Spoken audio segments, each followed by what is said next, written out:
Lecture de la compilation post-mortem des écrits de Ellen G. White intitulée Message choisi. Volume 2. Appendice 1. La maladie et ses causes. Chapitre 5.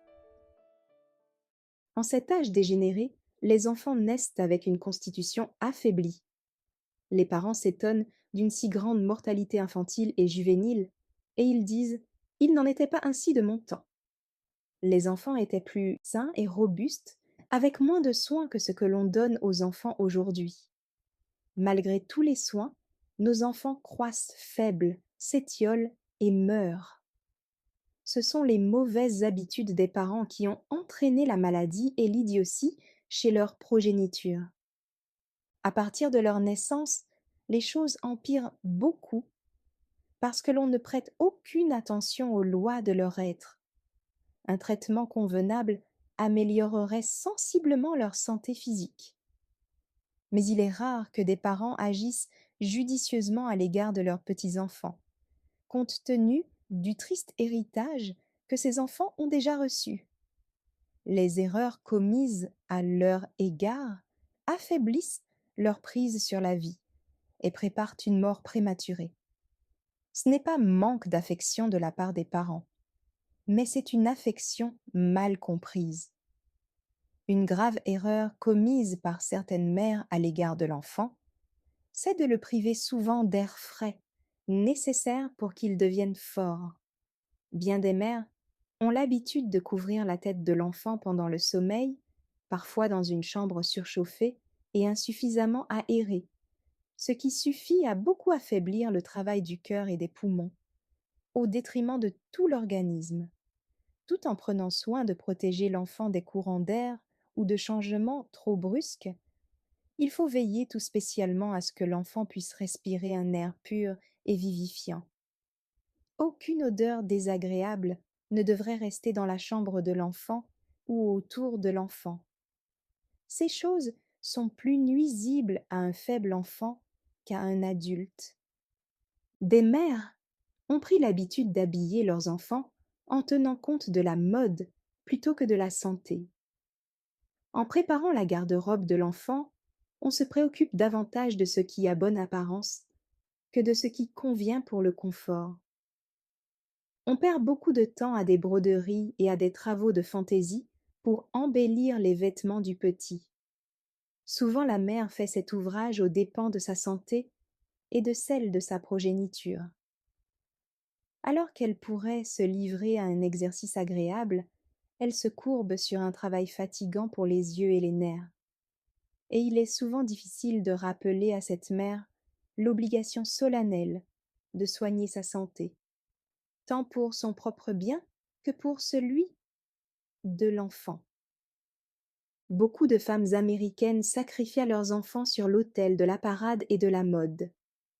La mère place sur ce petit bout d'humanité des vêtements à la mode qui lui ont coûté des semaines de travail, qui sont impropres à l'usage et n'ont rien d'hygiénique.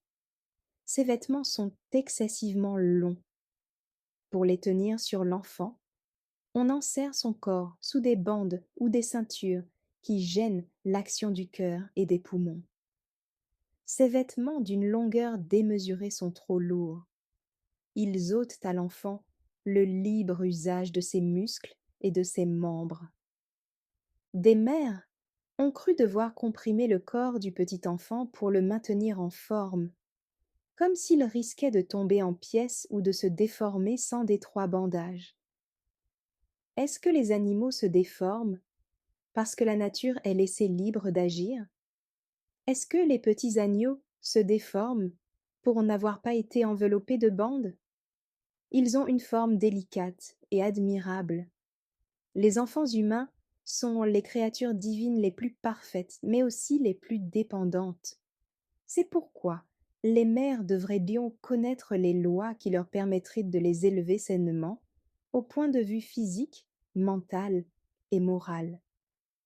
Mère, la nature a donné à vos enfants des formes qui n'ont pas besoin d'être emmaillotées pour devenir parfaites.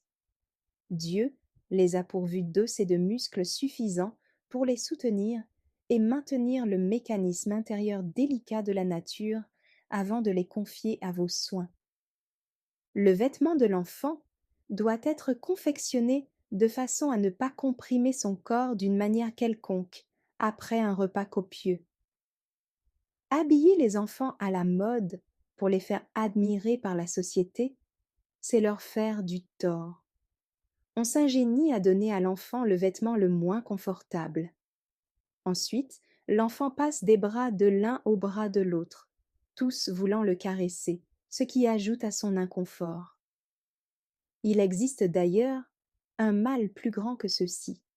L'enfant est exposé à un air vicié, respiré par plusieurs personnes, et devenu très désagréable et nuisible même pour des poumons de personnes adultes. Les poumons de l'enfant souffrent et deviennent malades de respirer l'air empoisonné par la présence de fumeurs.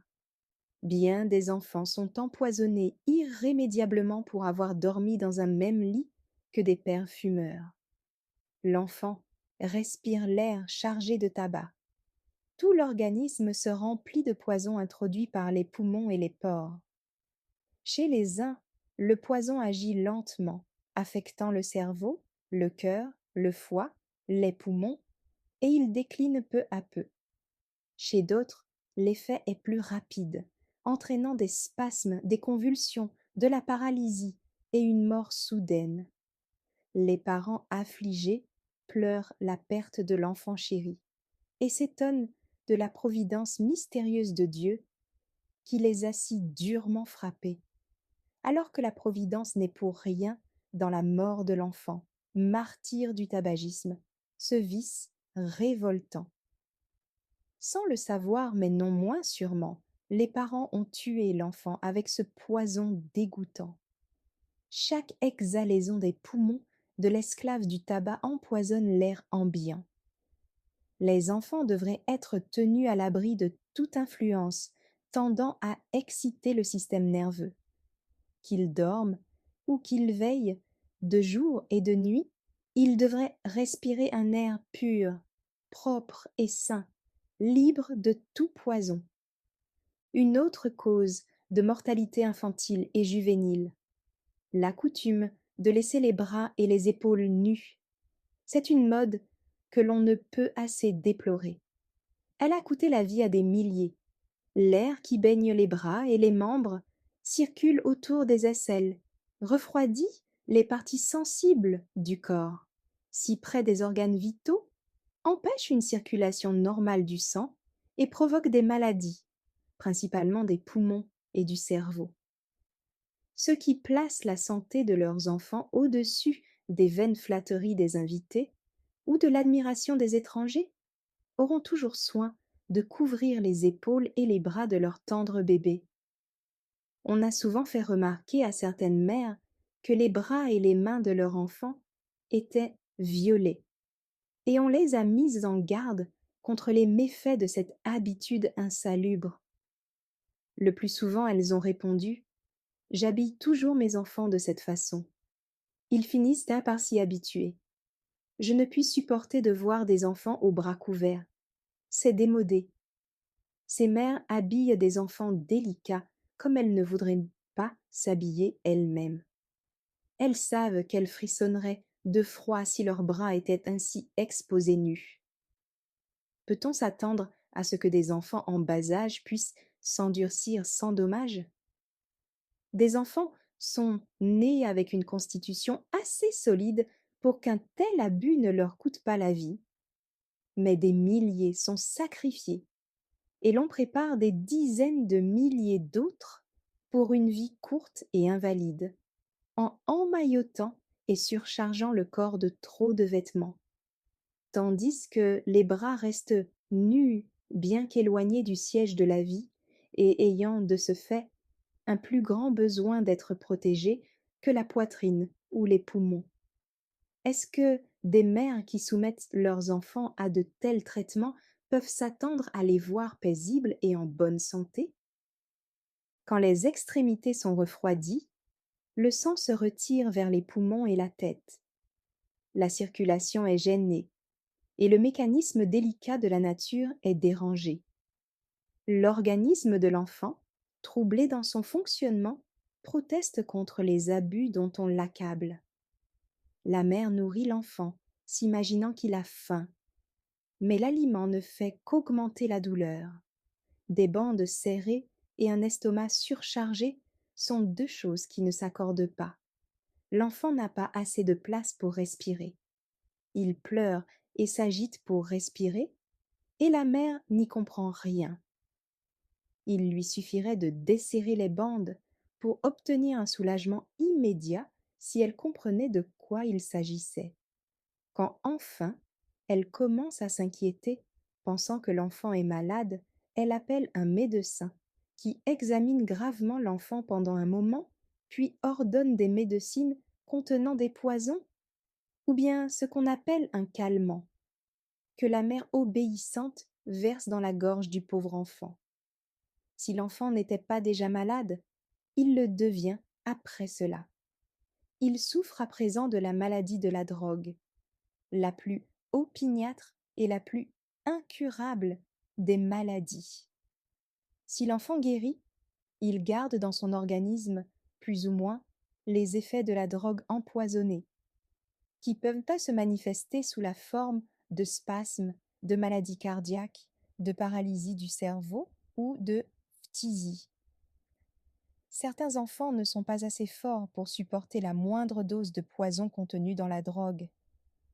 La nature fournit un gros effort pour chasser l'intrus. Les forces vitales du petit enfant ne suffisent pas à la tâche et la mort s'ensuit. Il n'est pas rare à notre époque de voir une mère penchée sur le berceau de son enfant malade, le cœur dévoré d'angoisse, écoutant ses faibles plaintes, témoins de son agonie. Elle a de la peine à comprendre que Dieu puisse affliger ainsi une créature innocente. Elle ne songe pas que ses erreurs ont amené ce résultat. Elle a détruit la prise de son enfant sur la vie, aussi sûrement que si elle lui avait donné du poison. Aucune maladie ne vient sans cause. On lui prépare la voie et on l'invite en quelque sorte en méconnaissant les lois de la santé. Dieu ne prend pas plaisir aux souffrances et à la mort des petits-enfants. Il les confie aux parents, à charge de les élever physiquement, mentalement et moralement, et de les préparer pour une vie utile, ici-bas, et pour la vie éternelle.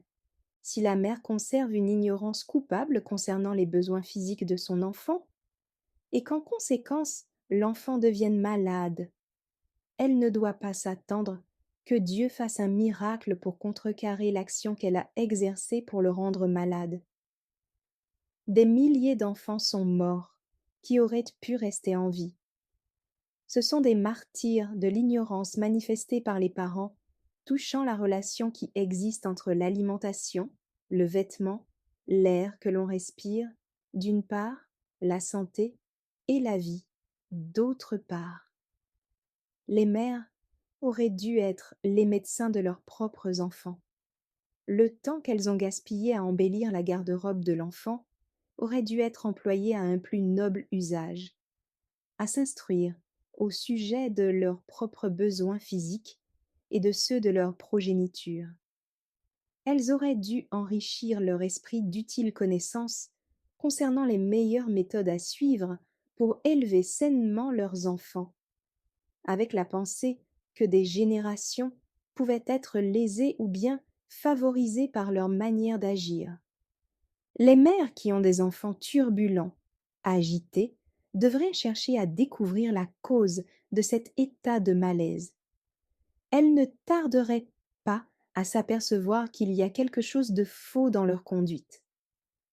Parfois, une mère alarmée par les symptômes de maladie qui se manifestent chez son enfant se hâte d'appeler un médecin, alors qu'il lui suffit, pour soulager l'enfant, de desserrer ses habits et de lui faire porter des vêtements amples et courts, laissant une grande liberté de mouvement à ses pieds et à ses membres. Les mères devraient rechercher les causes qui produisent des effets. Si l'enfant a pris froid, c'est probablement la faute de la mère. Si elle lui couvre la tête aussi bien que le reste du corps pendant qu'il dort, il ne tardera pas à transpirer, à cause de la difficulté à respirer par manque d'air pur et vital. Quand elle le découvre, il prendra froid presque certainement. Les bras nus exposent l'enfant à un froid constant et à la congestion des poumons et du cerveau. Il ne faudra pas s'étonner alors si l'enfant reste maladif et chétif. La santé des enfants dépend en grande partie des parents. Si les enfants survivent en dépit des erreurs commises à leur endroit, ils ne seront pas à l'abri du danger. Les parents continuent à agir maladroitement. Ils leur laisseront bras et jambes presque entièrement nus. Plus préoccupés de suivre la mode que de maintenir la santé, ils ont enfermé leurs enfants dans des crinolines qui ne sont ni modestes ni salubres, qui empêchent le vêtement d'adhérer au corps. Les mères ont couvert la partie supérieure des jambes de l'enfant avec un petit pantalon, laissant la partie inférieure sous un mince coton ou un peu de flanelle, et les pieds chaussés de bottes légères. Les vêtements n'adhérant pas au corps à cause des cerceaux, les membres ne reçoivent pas la chaleur que devraient leur assurer ces vêtements. Ils baignent par conséquent dans un air froid. Les extrémités sont glacées. Le cœur doit fournir un double effort pour chasser le sang dans ses membres glacés. Quand le sang revient au cœur, son circuit achevé, il n'est plus ce courant vigoureux qui l'avait quitté. Il s'est refroidi en passant par ses membres. Affaibli par un trop grand effort, le cœur s'épuise à faire circuler un sang appauvri jusqu'aux extrémités qui ne reçoivent jamais une aussi bonne chaleur que le reste du corps. Le cœur faiblissant dans ses efforts, les membres restent constamment froids. Le sang reflue des extrémités glacées vers les poumons, et le cerveau qui s'enflamme et se congestionne. Dieu rejette sur les mères la responsabilité des maladies que leurs enfants doivent supporter. Elles s'inclinent devant l'idole de la mode et sacrifient la santé et la vie de leurs enfants. Beaucoup de mères ignorent ce qui peut résulter du fait de mal vêtir leurs enfants. Ne devraient-elles pas s'informer, puisque l'enjeu est si grand? L'ignorance est-elle excusable chez un être doué de raison? Il ne tient qu'à vous de vous renseigner et d'habiller convenablement vos enfants. Les parents doivent renoncer à voir leurs enfants en bonne santé. S'ils les couvrent de manteaux de fourrure là où le corps en a le moins besoin, et laissent presque nus les extrémités qui demanderaient une protection spéciale. Les parties du corps voisines des sources de la vie ont moins besoin d'être couvertes que les membres plus éloignés des organes vitaux. Si les membres et les pieds pouvaient jouir du surplus qui couvre les épaules, les poumons et le cœur, le sang circulerait jusqu'aux extrémités, les organes vitaux fonctionneraient normalement, se contentant de la part de vêtements qui leur est nécessaire. Je m'adresse à vous, mère. N'êtes-vous pas alarmée de voir vos enfants pâles et chétifs, atteints de catarrhe, de grippe, de diphtérie, de scrofules, d'enflures au visage et au cou, de l'inflammation et de la congestion aux poumons et au cerveau? En avez-vous recherché les causes? Leur avez-vous donné une alimentation simple et nutritive, exempte de graisse et d'épices? N'avez-vous pas obéi à la mode en habillant vos enfants? Bien des maladies et des morts prématurées sont dues au fait que les bras et les jambes ont été insuffisamment protégés. Il n'y a pas de raison pour que les pieds et les jambes de vos filles ne soient pas tenus au chaud aussi bien que ceux de vos fils. Les garçons s'habituent à des exercices en plein air qui les endurcissent, de sorte qu'ils résistent au froid mieux que les filles, même légèrement vêtus, l'air libre semblant leur élément naturel. Plus délicates, les filles s'habituent à vivre à l'intérieur, dans une atmosphère chaude, et quand elles sortent d'un logement chauffé avec des membres et des pieds aussi mal protégés du froid qu'à l'intérieur, l'air ne tarde pas à refroidir leurs membres et leurs pieds, ouvrant la voie à la maladie. Vos filles devraient porter des vêtements qui ne serrent pas à la taille, qui soient convenables, confortables et modestes. Par temps froid, elles devraient porter des dessous de flanelle chaude ou de coton susceptibles d'être placés sous les bas. Par-dessus cela, il devrait y avoir des pantalons chauds, doublés, amples, plissés et boutonnés à la cheville, ou descendant jusqu'aux bottines.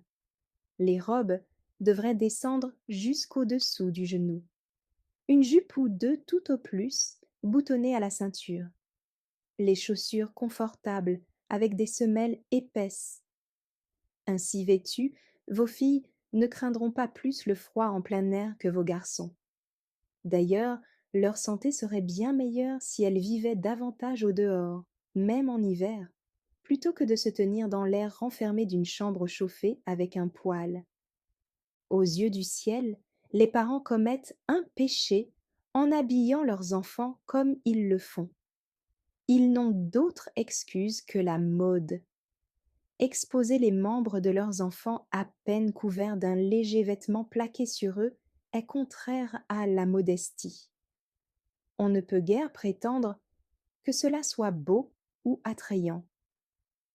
Le fait que d'autres continuent à suivre ces modes malsaines ne constitue pas une excuse pour des gens qui se disent réformateurs. Votre péché ne sera pas moindre, la santé et la vie de vos enfants ne seront pas mieux garanties du fait que tout le monde autour de vous se conforme à des modes nuisibles à la santé. How to Live 330. Merci d'avoir écouté cette lecture. Si vous avez des questions ou des remarques sur le thème abordé, n'hésitez pas à les partager dans les commentaires et notre équipe ne manquera pas de les considérer. À bientôt sur lereste.org.